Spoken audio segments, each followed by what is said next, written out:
Okay, so I've tested out many phones this year. Everything from the 12 mini to the Z Fold 2. In today's video, I'm going to rank 20 of them. From best, you should buy this phone, to worst, do not buy it. My name is Jacklyn, and let's do it. Okay, Note 20 Ultra. So this phone is one of the most premium flagships. It has a beautiful display, really solid cameras, S Pen support. It's the phone for the person that wants like all the bells and whistles, all the extra premium features. I think this one's very clearly in the best category. And then we have the Pixel 5, which is kind of the opposite of the Note 20 Ultra. Like, it's not trying to be that bells and whistles flagship. It's actually like not even a flagship. It's a really good mid-tier phone, and they actually were really smart going with that, and the pricing and stuff like that, it makes it a lot more competitive. It's a great phone with simple software that's easy to use, a great camera, and smart assistant features. So I think that this one goes in the good category, which is like the tier right below best. I would also put the 12 mini in this category. It's actually a really good phone, and full review coming, so if you want to see that, you should definitely subscribe to the channel and turn on the bell. But I'm putting it in the good category and not best because the battery life is definitely holding it back a little bit. It's not terrible, but it's not incredible battery life. It's pretty average. I'm also going to put the iPhone 12 in the best category and the iPhone 12 Pro in the good category. And if that's surprising to you because you're thinking the 12 Pro is a better phone, you're right, it is a better phone, but I think that the iPhone 12 is a much better value phone, and it's a phone that I recommend to most people when they're asking which new iPhone they should get. It offers so much for the $830 price tag, and I feel like the benefits that you get with the 12 Pro, while there are benefits, aren't important for most people. If you're an avid photographer, or you want stainless steel, or you're like me and you just want the best of the best, then by all means get the 12 Pro, but I think that the 12 definitely earns a spot in the best category. Okay, what about the V60? Well, if you have no idea what I'm talking about, neither did Google. When I searched up just V60, they showed me a bunch of coffee, and you and I both know that I'm always down for coffee and cold brew, but this time I was actually talking about the LG V60, and I think that that Google search is pretty evident of the fact that a lot of people are not buying this phone or interested in this phone, but I think it's pretty polarizing because the people that are interested in this phone think it's like the only phone that they should buy, and they're diehard, and they really appreciate the high quality DAC, the second display, and other quirky features that come with the V60. And then there's other people that either don't know about it or think that LG should stop manufacturing phones. I tested it. It was actually pretty good.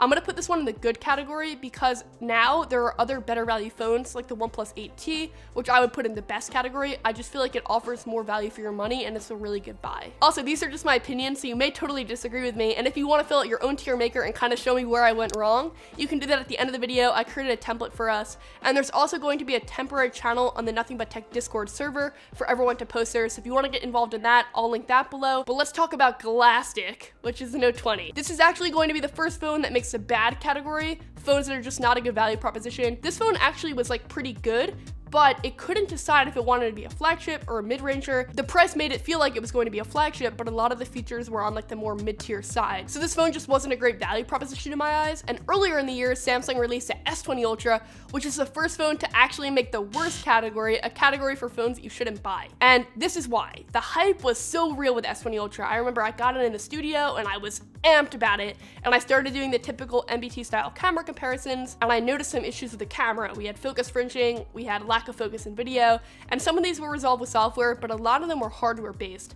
And I just think that that makes this phone not a worthy buy for how expensive it is, even though a lot of the other aspects of it were pretty great. But we all know Samsung, they're pretty open to feedback and redeeming themselves, and they did that with the S20 FE, which is an awesome phone, and it's a really good value phone, so I'm gonna put that one in the good category. Okay, then we have the Pixel 4a, and without hesitation, I am putting this phone in the best category because it has an awesome camera, regardless of how cheap it is, but then it also has a cheap price tag, which makes it super accessible to a lot of people. You get a really solid camera, a one-handable design, it feels super cozy, and it has good vibes, so this one is definitely going in the best category. I think it's a better value prop than the Pixel 5. I also tested out the OnePlus Nord this year, which is another budget phone, and in that video, I kind of went over the fact that it was a jack of all trades in a sense, but none of the trades were flagship level, so you kind of got a pretty good experience in everything, but a non-flagship experience in anything, unlike the Pixel 4a, which kind of gave you like that flagship-like camera. So I'm gonna put this one in good. I think it's a really good phone actually, and it offers a lot for a lot of people, but when you pair the fact that it didn't have one feature that really stood out with the fact that it was also a limited release in different regions,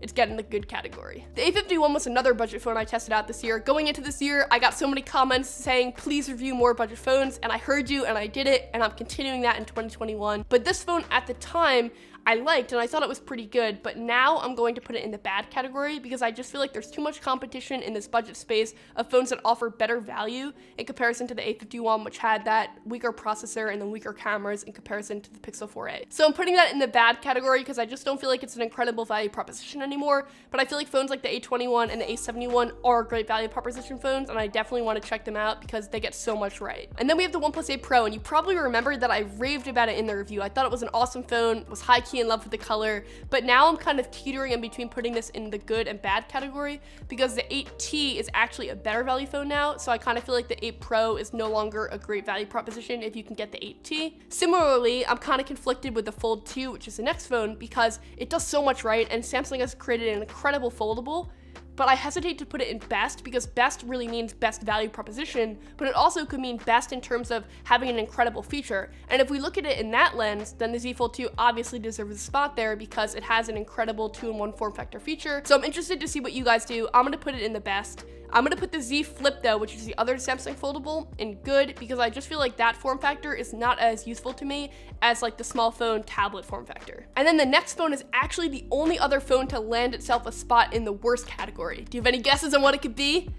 It's the Surface Duo. If you got that, thumbs up to you, virtual high five. I'm putting this in the worst category because everything from like that sketchy hardware only embargo to the fact that it was kind of outdated in terms of specs makes it not a great value purchase. But it did get a lot right with the hardware. I think the hardware is super clean, and I think that this form factor could be cool. So I hope that they create a Gen 2 and fix some of the issues from Gen 1 because they're already kind of knocking it out of the park in terms of hardware. All right, that was 20 phones. That was high-key so fun to make. I'm ready to dive into this 20-hour edit that's ahead of me. It was so fun to like take a trip back down memory lane and look at all the phones that I've reviewed this year. If you want to check out any of the reviews, I'll link them below. And please fill out a tier. I would love to see what you do. I'll leave all of that information in the description below. Happy New Year. I think I have one more video coming out for 2020, and then I'll catch you in 2021. There's so many exciting things coming. I hope you have an awesome year, and I can't wait to embark on another year of making content for you to watch. Thank you for all the love this year and the support. It means so much to me. I really appreciate you, and I can't wait to do more next year. All right, have a great one. I will catch you again soon. Bye.